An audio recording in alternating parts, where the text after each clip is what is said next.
वीरेंद्र जी हैं दिल्ली से, स्वागत है आपका। हाँ सिस्टर नमस्कार। नमस्कार सर। हाँ गुरुजी नमस्कार। जय हिंद वीरेंद्र जी, आपकी कॉल के बगैर तो हमारा प्रोग्राम ही अधूरा रहता है। अच्छा गुरुजी, मैंने पहले आपसे चलो ठीक है गुरुजी, आपका ही तो बड़ा हुआ है गुरुजी। गुरुजी मैंने पहले आपसे बात की थी ना, बच्चे का मेरा दांत जो है टूट गया था, ट्रीटमेंट चल रहा है उनका एम्स से, अपने दिल्ली एम्स से। तो मैं वहाँ जाता रहता हूँ, 5-6 विजिट हो चुकी है, तो तकरीबन वो ठीक सही हो चुका है, उन्होंने ऑपरेट करके तकरीबन कर दिया है, 60% कर दिया, अभी बाकी 1-2 मीटिंग हो रहा है। तो गुरु जी वहाँ मुझे एक एमपी के आदमी मिले, तो उनके पास एक बच्चा था 1.5 साल का, उन्हीं का बच्चा। तो उनका है कि ऊपर से जैसे स्किन पकड़ते हैं ना, तो वो कहते हैं हार्मोन की कुछ गड़बड़ी है, उसकी वजह से स्किन ऊपर से पकड़ते हैं तो ऊपर से स्किन छिल जाती है, उसमें से पानी निकलता है, ठीक है, फिर उसमें खुरंड आता है, वो पूरा शरीर ऐसा और जल जाता है ना बच्चे का, जल वहां पे चित्ते पड़े हुए पूरे शरीर पे, पानी पानी सा, कहीं से खून सा ऐसे लगा हुआ है। तो मैंने देखा, तो मैंने उनसे पूछा भाई ये क्या बात है, वो कहने भैया ये बचपन से हार्मोन की गड़बड़ी है, उसके मुंह पे भी, अंदर जीभ पे भी छाले है, और मतलब उसमें पानी निकलता है, और फिर वो वहां से दूसरी जैसे नई स्किन होती है जलने के बाद में, इस तरह से। तो उसके लिए गुरु जी क्या ये मैंने तो यही बोला था कि वो 1.5 साल का बच्चा दूध पीता है, तो मैंने तो उनको यही कहा भाई माँ को दूध पिलाओ आप, वो आप बताते हैं खसखस पीस के 1 चम्मच दूध में पीस के यही दीजिए, अभी तो मैं वो पूछ के बताता हूँ। तो उनके लिए गुरु जी बड़े बहुत गरीब आदमी है गुरु जी, इतने गरीब आदमी है क्या बताए गुरु जी, रोने पड़ते हैं गुरु जी, उनके लिए जरूर बताइए गुरु जी। और एक गुरु जी ये है कि जैसे आप रिटायरमेंट के लिए बोल रहे हो, तो नेता लोग तो रिटायरमेंट ले भी नहीं रहे, जो 80 साल के हो गए हैं, आप तो अभी चलो हो साल कर सकते, तो गुरु जी इस बारे में थोड़ा सोचे। और एक गुरु जी आपसे निरंतर कैसे मिले हम, ये सबसे बड़ा सवाल है गुरु जी। लेकिन वीरेंद्र जी हम आपसे मुलाकात करना चाहते हैं, आपसे कैसे मुलाकात हो? नहीं ये तो मैडम जी, ये तो चलो की बात है, पहले चलो जो काम है वो तो करे, ये तो मिलता जुलता तो होता ही रहेगा, जिंदगी में काम में चलता ही रहेगा।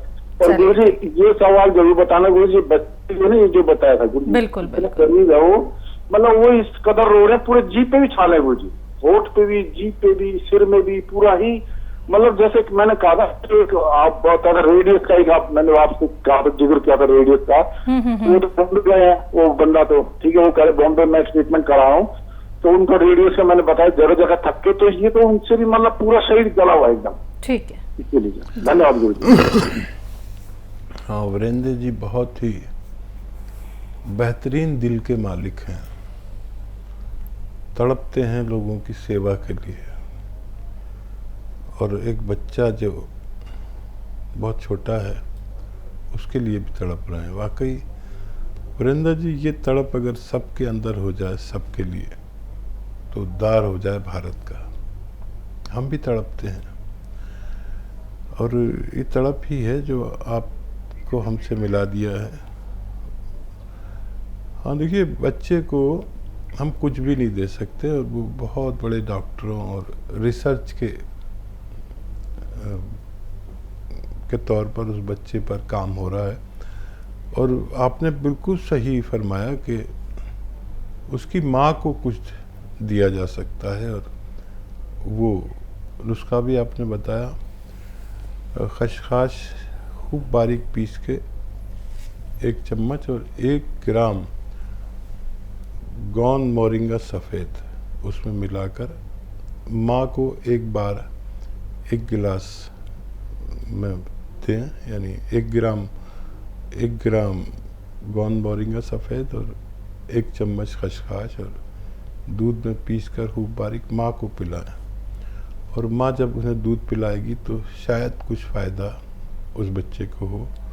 ये नुस्खा आप उन तक पहुँचाएँ, लेकिन ये माँ के लिए खूब समझा देना, और हम और आप मिलकर दुआ करते हैं कि उस बच्चे को भगवान अच्छी सेहत दे दे। बहुत शुक्रिया। मध्य प्रदेश से अगली कॉलर हैं, स्वागत है आपका।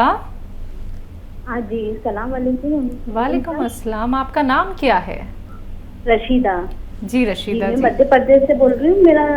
मैंने अभी 2 दिन पहले भी कॉल की थी, तो हकीम साहब से मुझे पूछना था कि मेरा बेटा है 20 साल का। तो उसकी जो है तो हेल्थ भी बढ़ गई है और उसको जो तो सारे फंगस हो गए। तो हकीम साहब ने जैतून नमक बताया था। हम्म। तो जैतून नमक मैंने हकीम साहब उसको 2-3 महीने से शुरू कर दिया था, आपने मुझे बताया था। तो उसको मैंने चालू कर दिया, पर मतलब जैसे उसका वो बता रहा था कि मम्मी मेरा थोड़ा थोड़ा साफ होना चालू हो गया है। ये हकीम साहब, तो अब ये हकीम साहब जैसे उसको ये फायदा तो हो रहा है, उसको मैं अर्ली मॉर्निंग ही दे देती हूँ खाली पेट पे। और आपका एक जो नुस्खा आप बताते हैं जैसे मेथी धनिया, उसको थायराइड भी है हकीम साहब। ठीक है, ठीक तो क्या है कि वो थोड़ा सुस्त सुस्त भी रहता है और उसकी हेल्थ कम नहीं हो रही है हकीम साहब। ठीक है। ठीक है। हाँ देखिए,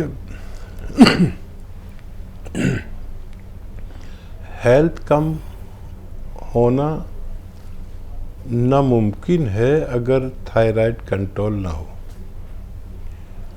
और जैसे आप नमक जैतून देते हैं, नमक जैतून खाने का सोडा पानी में मिलाइए, ये आप दे ही रहे होंगे। और वो धनिया 300 ग्राम, मेथी 100 ग्राम, आंवला सूखा हुआ 100 ग्राम, इसका पाउडर बना लें और सुबह शाम इस पानी से उन्हें दिया करें। तो ये नुस्खा इनके थायराइड को कंट्रोल करते हुए इनका वज़न कम कर सकता है। थायराइड कंट्रोल नहीं होगा तो वज़न कम होना नामुमकिन है। और उनका चेहरा और वो सब साफ होने लगा है, ये मुबारकबाद के लिए है आपके लिए कि नुस्खा काम कर रहा है। लेकिन थायराइड की दवा भी लें डॉक्टर की, अभी छोड़े नहीं, और ये नुस्खा भी साथ में दें। और तकरीबन 6-7 महीने लग सकते हैं बच्चे को पूरा फ़ायदा होने में। और खाने पीने में भी वो एहतियात करें, जो फैटी चीज़ें हैं जो मोटापा बढ़ाती हैं उनसे परहेज़ करें। लखनऊ से हैं आफरीन, स्वागत है आपका। हेलो। हेलो, अस्सलाम वालेकुम। वालेकुम अस्सलाम मैम। कैसी हैं मैम आप? मैं ठीक हूँ, आप कैसी हैं? जी अल्लाह का शुक्र है। अस्सलाम वालेकुम हकीम साहब। वालेकुम सलाम। आप कैसे हैं? सब बढ़िया, आप बताएं कैसे हैं? अल्हम्दुलिल्लाह, अल्लाह का शुक्र है, आपकी दुआएं हैं। हकीम साहब, हमें ये जानना था, जो खस होता है, खस का शरबत गर्मियों में पिया जाता है, तासीर तो उसकी ठंडी होती है, तो वो किस चीज का होता है? वो किस चीज का होता है? जैसे साबिका नाफा नुस्खा ले रहे हैं तो वो खस का शरबत पी सकते हैं कि नहीं, और किन किन चीजों में फायदा करता है? अगर आप जानते हो उसके बारे में तो बता दीजिएगा। और दूसरी चीज, जैसे सर्वाइकल की आप एक्सरसाइज बताते हैं, तो ये क्या लाइफ टाइम करनी है या छोड़ सकते हैं ठीक होने के बाद? ये 2 सवाल है। हाँ देखिए, सर्वाइकल किसी का तो ठीक हो जाता है बहुत जल्दी और मुद्दतों नहीं होता, और किसी पर इतनी जिम्मेदारी होती है कि बार बार सर्वाइकल होता है।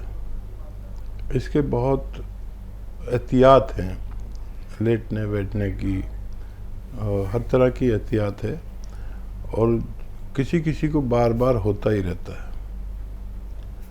तो जिनको बार बार होता है वो लगातार एक्सरसाइज करें, छोड़े नहीं, और जब ठीक हो जाए तो कम कर दे चाहे तो। और एक्सरसाइज करना बेहतर है सर्वाइकल की, क्योंकि इससे हमारे गर्दन के डिस्क और नसें सही रहती हैं। और खस एक घास है, और ये जो कूलर में आप घास लगाते हैं, ये पहले ऐसी नहीं होती थी। और जब कूलर नहीं थे तब भी लोग ये खस की घास को जानते थे और अपने खिड़की दरवाज़ों में लगाकर ऐसे ही पानी मार दिया करते थे तो उससे खुशबू उठती थी। और कूलर में भी पहले वही लगती थी, अब तो कुछ भी लगा देते हैं, प्लास्टिक की भी लगा देते हैं या तरह तरह की लगाते हैं, लेकिन ये खस वहाँ इस्तेमाल होती थी। ये मुसफ़े खून होती है, खून को साफ़ करती है और मिजाज में ठंडी होती है। तो ये नुस्खा आप ले रहे हैं तो वो नहीं पिए तो बहुत अच्छा है। ठंडी और खट्टी चीज़ें एहतियाती तौर पर आप न लें तो ज़्यादा बेहतर है। बिहार के छपरा से हमारे साथ नीतू जी जुड़ गई हैं, स्वागत है आपका। नमस्ते मैम। जी नमस्कार मैम। नमस्ते सर। छपरा वालों नमस्ते, आदाब, जय हिंद, स्वागत। सर मैं आपका इलाज चला रही हूँ, अपने लिए भी 2-3 इलाज ले रही हूँ। सर मेरे हाथ जहाँ से मुड़ती है वो उंगली मेरा टाइट हो जाता है और टाइट हो जाता है, उस पर सोने के बाद और टाइट हो जाता है, उस पर धीरे धीरे नॉर्मल हो जाती है, उस पर थोड़ा थोड़ा दर्द भी रहता है उंगली सब में। और दूसरा सवाल ये है कि मेरी बच्ची के गांठे का इलाज मैं सर से ले रही हूँ, तो क्या मैं उसे दही और पनीर का बना हुआ कुछ दे सकती हूँ? दही दे सकती हूँ क्योंकि सर तो दूध और घी मना करते हैं, इसलिए पूछना चाहती हूँ। ठीक है जी। हाँ, दही और दूध में फ़र्क है, तो ये दोनों चीज़ें आप उन्हें दे सकते हैं। और जैसे मैं बता रहा था कि जब भी कोई चीज़ मीठी होती है तो वो ताकतवर होती है, और जब वो खट्टी हो जाती है तो वो उसकी तासीर बदल जाती है। तो अगर वो नींबू खा सकते हैं तो दही भी खा सकते हैं, पनीर भी खा सकते हैं, तो ज़रूर आप उन्हें दे सकते हैं। और क्या सवाल था? दर्द उंगली में। हाँ, वो तो आप एक्सरसाइज तो कर ही रहे होंगे, जो मैंने ये वाली बताई है, ये वाली एक्सरसाइज करना ज़रूरी है। और गौनसिया ले सकते हैं 1 बार या 2 बार, और लगातार 2-3 महीने ले सकते हैं। मैं दुआ भी करूँगा कि भगवान आपको फ़ायदा दे दे। अनीता जी हैं अगली कॉलर, स्वागत है आपका। हेलो। जी मैम। हेलो। मैम आपकी आवाज़ क्लियर नहीं आ रही है हम तक। जी जी बोलिए बोलिए। मैंने आपके साथ बात कर रही हूँ। जी, बात हो रही है, बताइए क्या सवाल है। हाँ जी, मेरे बेटे है 17 साल की उम्र है, उससे हेल्थ बहुत होती है। मैम बात समझ में बिल्कुल नहीं आ पाई है। हेलो। आपके फ़ोन पर पंखे की हवा आ रही है, वहाँ से हटकर बात करिए। हाँ जी, खारिश बहुत होती है, तो उसके लिए कोई दवाई बता दो। खारिश की? नहीं, खारिश के लिए, लंबाई बढ़ाने के लिए, कद बढ़ाने के लिए। कद बढ़ाने के लिए। क्या उम्र है उनकी? 17 साल। 17 साल। जी। देखिए, बच्चे या बच्चियों की हाइट की उम्र है, बच्चियों की 16 से 18 साल, और हाँ जी। बड़ों की यानी जेंट्स की 18 से 20-22 साल। तो हो सकता है अभी गुंजाइश हो। गोंद मोरिंगा सफ़ेद, एक गोंद आता है जो मोरिंगा का होता है, और वो सफ़ेद वाला लें। इसमें भी नकली बहुत आते हैं, कोई लाल जैसा दे देता है, कोई पीला पीला दे देता है। सफ़ेद वाला बेहतर माना जाता है। 1 ग्राम रोज़ाना पानी, दूध या नारियल पानी से लिया करें, पूरे दिन में 1 बार। खाने से पहले भी ले सकते हैं, बाद में भी। एक ही खुराक रोज़ाना दें, और भगवान से मदद मांगें कि उनकी हाइट उनकी ज़रूरत के मुताबिक हो जाए।